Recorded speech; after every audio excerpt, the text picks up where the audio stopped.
sejahtera bagi kita semuanya. Izinkan saya memperkenalkan diri untuk mengikuti kegiatan pelatihan ini. Perlu saya perkenalkan, nama saya Farid Zulkarnain, jabatan saya sebagai Kepala Biro Logistik Polda Sumbar.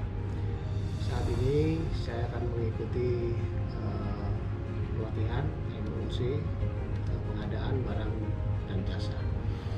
Baik, untuk mengawalinya tentunya saya akan menyampaikan bahwa di dalam proses pengadaan barang jasa tentunya diawali dengan proses perencanaan, yaitu perencanaan pengadaan yang nantinya bisa kita laksanakan meliputi yang pertama adalah dengan kita mengidentifikasi kebutuhan.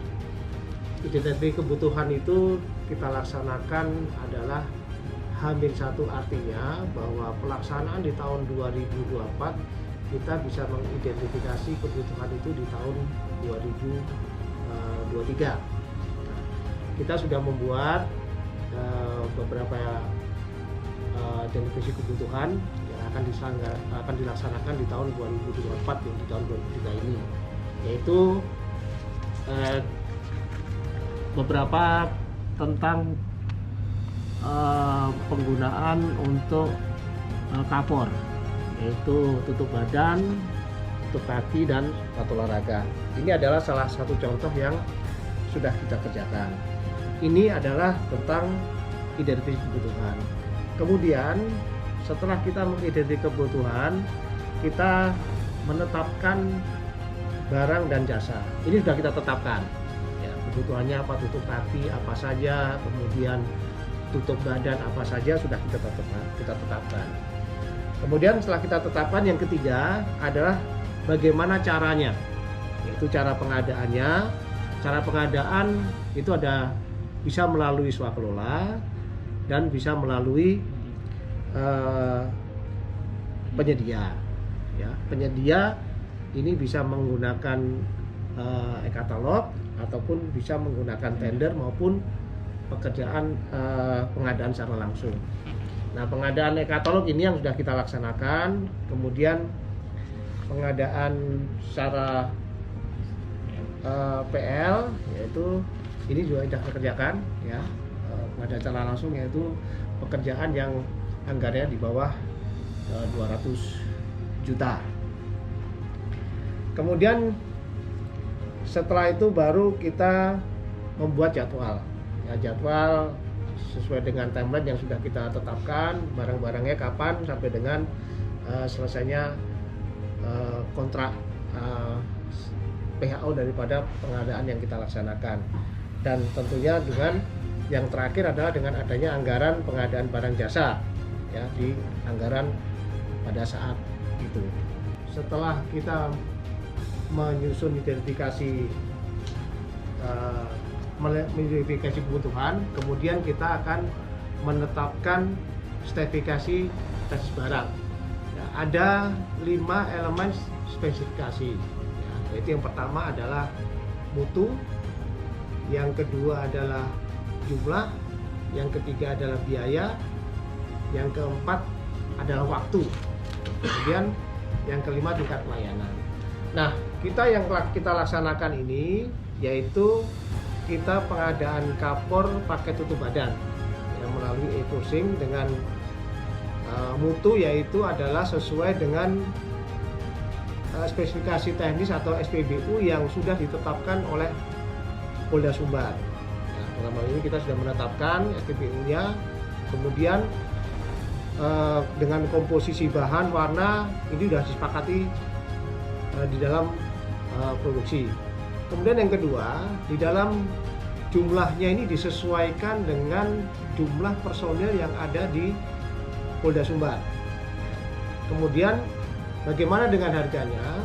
Harganya kita melakukan perbandingan biaya atau harga melalui survei harga di tahun anggaran 2024. Ya. Kita membandingkan 3 penyedia. Kita mengambil harga yang penyedia yang langka itu bisa kita ambil apabila harganya tinggi, itu bisa kita ambil apabila di penyedia yang memang itu barangnya langka.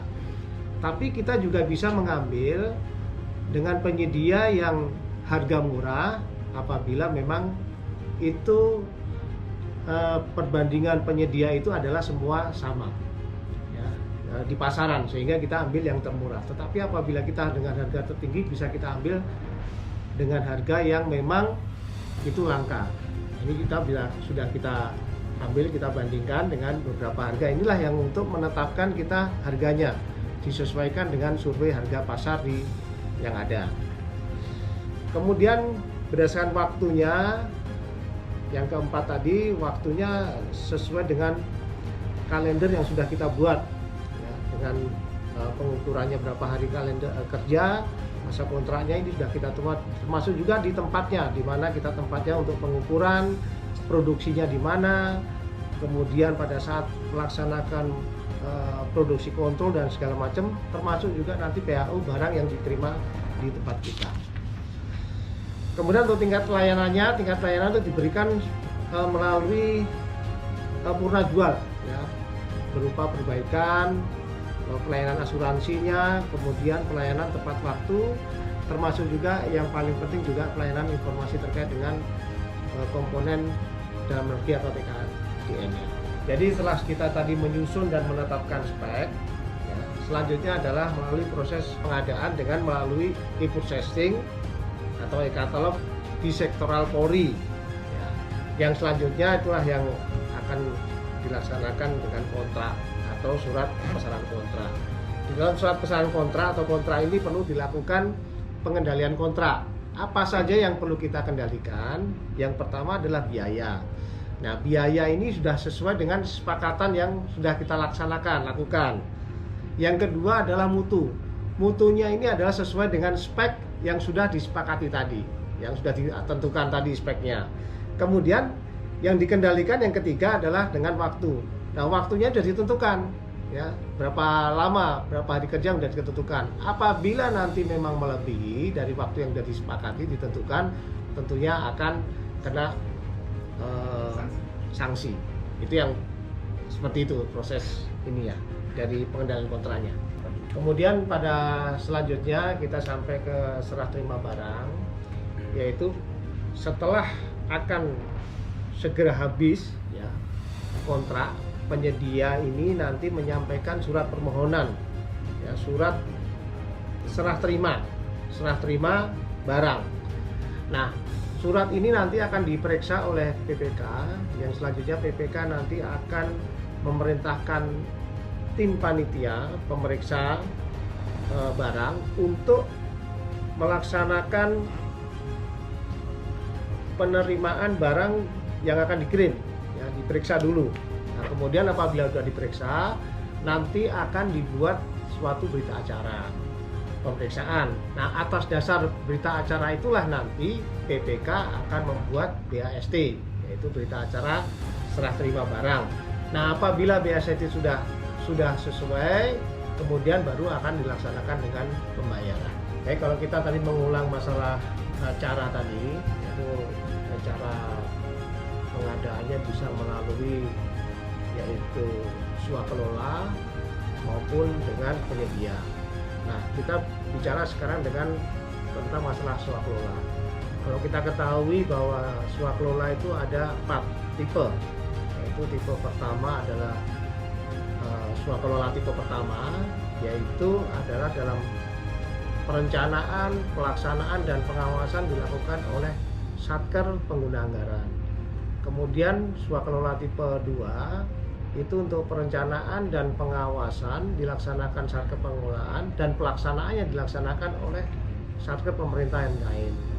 Kemudian di swakelola tipe 3 yaitu untuk pelaksanaan dan pengawasan dilaksanakan oleh Satker Pengelola Anggaran, dan untuk pelaksanaannya oleh Ormas. Dan kemudian yang terakhir swakelola tipe 4 ini dari mulai perencanaan, pelaksanaan, dan pengawasan dilaksanakan oleh Kopmas.